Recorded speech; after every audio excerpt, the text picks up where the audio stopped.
Hello everyone, welcome to V science academy. So आज हम study करने वाले हैं क्लास 10th का कार्बन एंड इट्स कंपाउंड का first topic, bonding in carbon compound. ठीक है, जो भी कार्बन कंपाउंड होते हैं उनमें किस तरीके की बॉन्डिंग प्रेजेंट होती है। सो वीडियो को स्टार्ट करते हैं। तो यहाँ पर देखिए, सबसे पहले तो हमें पता होना चाहिए कार्बन का एटॉमिक नंबर क्या होता है, इलेक्ट्रॉनिक कॉन्फिगरेशन क्या होता है। Okay, so see here carbon atomic number is 6 and it's electronic configuration is 2 and 4। Okay, यहाँ पर देखिए कार्बन के आउटर मोशन में कितने इलेक्ट्रॉन है, 4 इलेक्ट्रॉन है। ठीक है, बट कार्बन को स्टेबल होने के लिए उसके आउटर मोशन में कितने इलेक्ट्रॉन होने चाहिए, 8 इलेक्ट्रॉन होने चाहिए। ठीक है, ऑक्टेट थ्योरी क्या बोलता है, किसी भी एटम को स्टेबल होने के लिए उसके आउटर मोशन में 8 इलेक्ट्रॉन होने चाहिए। ठीक है, देन एक दूसरा एक्सेप्शन होता है, अगर 8 इलेक्ट्रॉन नहीं है तो 2 इलेक्ट्रॉन होने चाहिए। ठीक है, तो यहाँ पर कार्बन को स्टेबल होने के लिए या तो इसका आउटर मोशन में 8 इलेक्ट्रॉन होने चाहिए या फिर 2 इलेक्ट्रॉन होने चाहिए। ठीक है, तो यहाँ पर देखिए, यहाँ पर 2 केस होते हैं। ओके, पहला कार्बन क्या कर सकता है, 4 इलेक्ट्रॉन लूज या 4 इलेक्ट्रॉन गेन करके स्टेबल हो सकता है। ठीक है, दूसरा दिन कार्बन अपना इलेक्ट्रॉन शेयर करके स्टेबल हो सकता है। ओके, सो यहाँ पर देखिए पहला केस क्या है, कार्बन क्या कर सकता है, 4 इलेक्ट्रॉन गेन कर सकता है या फिर लूज करके स्टेबल हो सकता है। ठीक है, देन दूसरा केस है अपना इलेक्ट्रॉन शेयर कर सकता है, शेयर ऑफ इलेक्ट्रॉन। ठीक है, तो यहाँ पर जो पहला केस है ये पॉसिबल नहीं होता है। ठीक है, कार्बन ना ही 4 इलेक्ट्रॉन गेन कर पाता है ना ही लूज कर पाता है। ठीक है, कार्बन क्या करता है, ये इलेक्ट्रॉन शेयर करता है। ठीक है, तो यहाँ पर देखिए, यहाँ पर हमें रीजन भी पता होना चाहिए कि कार्बन 4 इलेक्ट्रॉन गेन और लूज क्यों नहीं कर सकता। ठीक है, तो इसका भी रीजन है, मैं एक्सप्लेन कर देती हूँ। यहाँ पर देखिए, कार्बन का एटॉमिक नंबर 6 है। ठीक है, कार्बन के इलेक्ट्रॉन कितने होंगे, 6। जितने इलेक्ट्रॉन होंगे उतने ही प्रोटॉन होंगे। ओके, सो यहाँ पर देखिए ये है न्यूक्लियस। ओके, प्रोटॉन कितने हैं, 6 प्रोटॉन। प्रोटॉन मतलब क्या, पॉजिटिव चार्ज। ओके, देन ये है पहला शेल। पहले शेल में कितने इलेक्ट्रॉन है, 2 इलेक्ट्रॉन है। सो 2 इलेक्ट्रॉन को हम ड्रॉ कर लेंगे। Then second shell that is outermost shell. Outermost shell में कितने इलेक्ट्रॉन है, 4 इलेक्ट्रॉन है। ठीक है, तो हम 4 इलेक्ट्रॉन को इस तरीके से ड्रॉ कर लेंगे। ओके, अभी देखिए कार्बन 4 इलेक्ट्रॉन गेन क्यों नहीं कर सकता। ठीक है, अगर कार्बन 4 इलेक्ट्रॉन गेन करेगा तो यहाँ पर पहले से 4 है, अगर 4 इलेक्ट्रॉन गेन करता तो यहाँ पर 8 इलेक्ट्रॉन हो जाएंगे, कार्बन स्टेबल हो जाएगा। पर ऐसा होता क्यों नहीं है। ठीक है, तो यहाँ पर देखिए, अगर कार्बन 4 इलेक्ट्रॉन लेता है, ठीक है, 4 इलेक्ट्रॉन क्या करता है, गेन करता है। तो यहाँ पर देखिए, यहाँ पर कितने इलेक्ट्रॉन है, फर्स्ट शेल में 2 इलेक्ट्रॉन है और लास्ट शेल में कितने इलेक्ट्रॉन है, 4 इलेक्ट्रॉन है। ओके, 4 + 2 6 इलेक्ट्रॉन है यहाँ पर। ओके, अगर कार्बन 4 इलेक्ट्रॉन गेन करता है, ठीक है, यहाँ पर देखिए मैं इलेक्ट्रॉन को यहाँ पर शो कर देती हूँ, 4 इलेक्ट्रॉन, 1 2 3 4।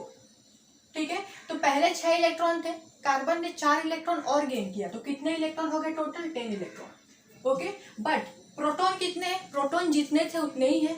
ओके, 6 प्रोटॉन है। अभी यहाँ पर देखिए, क्या 6 प्रोटॉन 10 इलेक्ट्रॉन को होल्ड कर पाएगा, कैरी कर पाएगा, नहीं कर पाएगा। ओके, इसीलिए यहाँ पर क्या होता है, कार्बन 4 इलेक्ट्रॉन गेन नहीं कर पाते क्योंकि 6 प्रोटॉन 10 इलेक्ट्रॉन को होल्ड ही नहीं कर पाता है। Okay, then next, 4 electron lose क्यों नहीं करता कार्बन, तो वो भी देख लेते हैं यहाँ पर। सो ये है nucleus with 6 proton, this is first shell and this is second shell. First shell में है 2 electron. Okay, second shell that is outermost shell में है 4 इलेक्ट्रॉन। ठीक है, अभी कार्बन ये जो 4 इलेक्ट्रॉन है, ठीक है, ये लूज क्यों नहीं करता है। ओके, सो यहाँ पर देखिए, ये जो कार्बन की साइज है, ठीक है, पहले से ही छोटी है क्योंकि ये 2 शेल की साइज है। ओके, यहाँ पर क्या होता है, यहाँ पर जो फोर्स ऑफ अट्रैक्शन होता है किसका, ये जो न्यूक्लियस का पॉजिटिव चार्ज है, ओके, इसका, और जो इलेक्ट्रॉन्स का नेगेटिव चार्ज है, इनका जो फोर्स ऑफ अट्रैक्शन होता है वो कैसा होता है, स्ट्रॉन्ग होता है। ठीक है, स्ट्रॉन्ग होगा।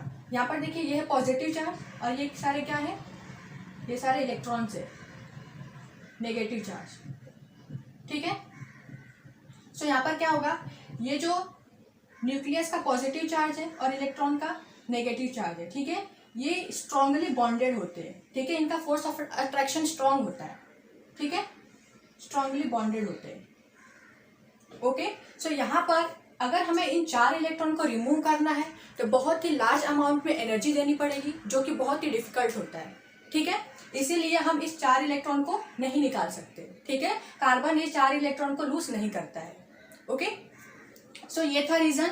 यहाँ पर 4 इलेक्ट्रॉन कार्बन गेन क्यों नहीं करता है, क्योंकि अगर 4 इलेक्ट्रॉन गेन करेगा तो टोटल 10 इलेक्ट्रॉन हो जाएंगे और 6 प्रोटॉन 10 इलेक्ट्रॉन को होल्ड नहीं कर पाएगा। ठीक है, इसलिए कार्बन 4 इलेक्ट्रॉन को गेन नहीं करते। Okay, then next 4 electron lose क्यों नहीं करते कार्बन, बिकॉज कार्बन की शेल पहले से ही छोटी, क्योंकि 2 शेल की साइज है।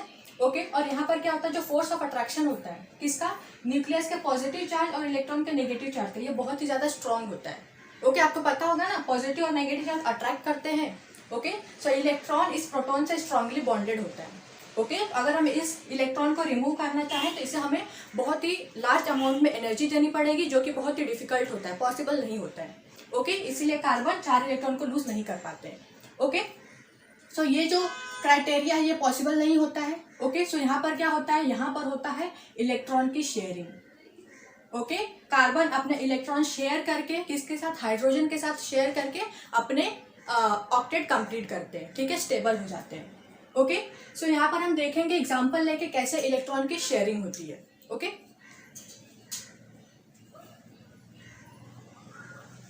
फर्स्ट एग्जांपल हम लेते हैं formation of H2 molecule, that is hydrogen gas. Okay, so hydrogen का एटॉमिक नंबर 1 होता है। ठीक है, सो यहाँ पर सबसे पहले तो हम 2 एटम ड्रॉ कर लेंगे हाइड्रोजन का।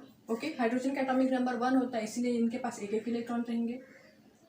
ओके, अभी देखिए, इसके पास एक इलेक्ट्रॉन है, इसके पास भी एक इलेक्ट्रॉन है। ओके, इनको स्टेबल होने के लिए और एक एक इलेक्ट्रॉन की जरूरत है। ठीक है, तो ये हाइड्रोजन क्या करेगा, इस हाइड्रोजन से एक इलेक्ट्रॉन शेयर कर लेगा, यह हाइड्रोजन क्या करेगा, इस इलेक्ट्रॉन से एक इलेक्ट्रॉन शेयर कर लेगा। ठीक है, दोनों आपस में शेयर कर लेंगे अपने एक एक इलेक्ट्रॉन। ठीक है, तो यहाँ पर देखिए,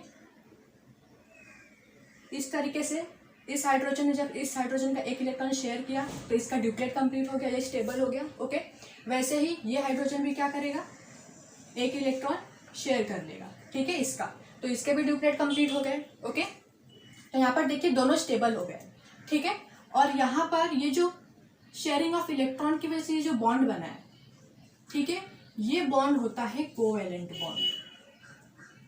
कौन सा बॉन्ड होता है, कोवेलेंट बॉन्ड। ठीक है, यहाँ पर कितने शेयर पेयर ऑफ इलेक्ट्रॉन है, 1। ठीक है, 1 share pair of electron is there. Okay, then next यहाँ पर देखिए एक ही बॉन्ड है। ठीक है, इसलिए इसको हम बोलेंगे single covalent bond, single covalent bond. Then next example ले लेते हैं, that is formation of O2 molecule. Okay, so यहाँ पर देखिए ऑक्सीजन का एटॉमिक नंबर क्या होता है, 8, electronic configuration will be 2 6। Okay, तो यहाँ पर 2 एटम है ऑक्सीजन के, सो 1 2। ओके, यहाँ पर देखिए आउटर मोस्ट शेल में कितने इलेक्ट्रॉन है, 6। ठीक है, मतलब ऑक्सीजन का वैलेंस इलेक्ट्रॉन क्या है, 6। ओके, तो यहाँ पर हम 6 इलेक्ट्रॉन को ड्रॉ करेंगे, 1 2 3 4 5 6।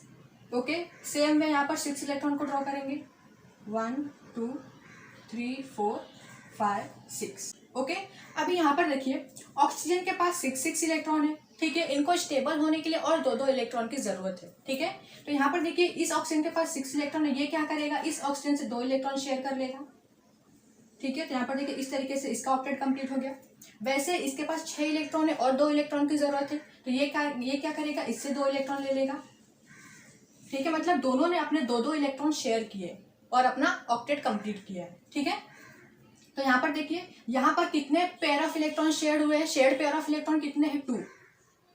Okay, 2 shared pair of electron is there.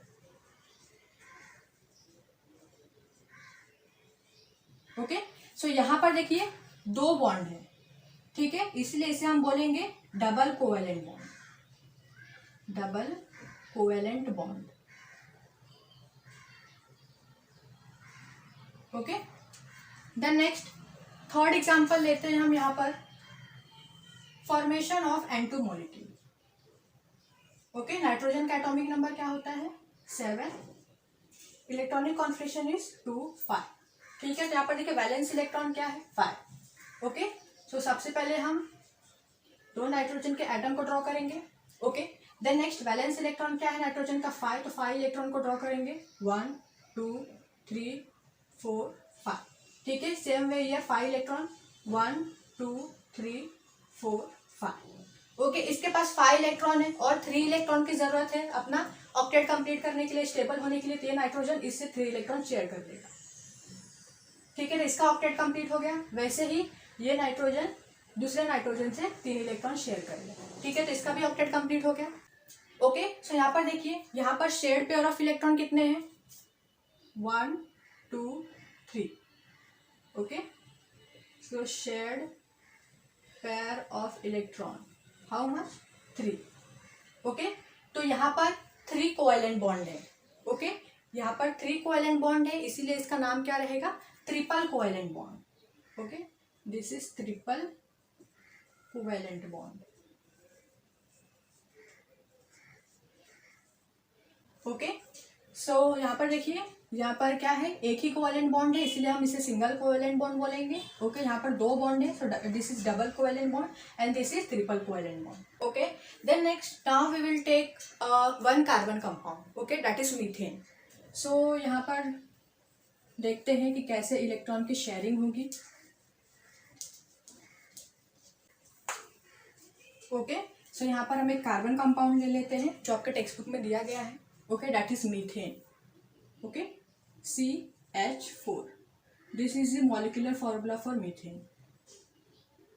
Okay, so यहाँ पर देखिए, एक कार्बन है और 4 हाइड्रोजन है।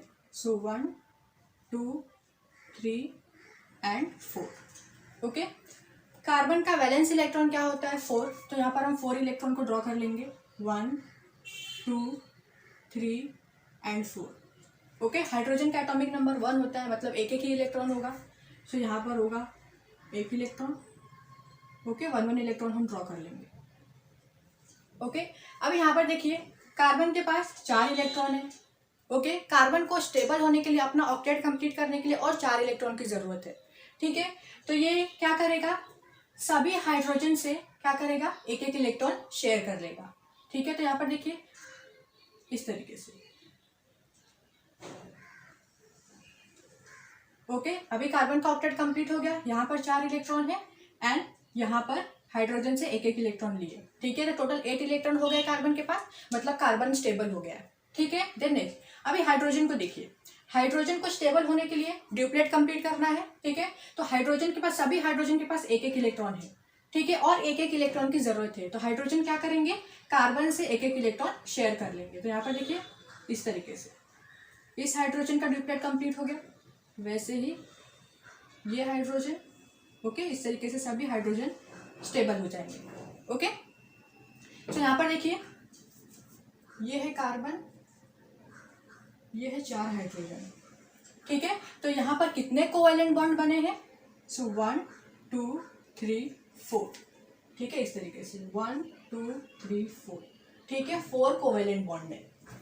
ओके, सो यहाँ पर देखिए, ये है मीथेन का स्ट्रक्चरल फॉर्मूला। ओके, सो यहाँ पर कार्बन कंपाउंड जो होते हैं वो किस तरीके के बॉन्ड बनाते हैं? वो बनाते हैं कोवेलेंट बॉन्डिंग।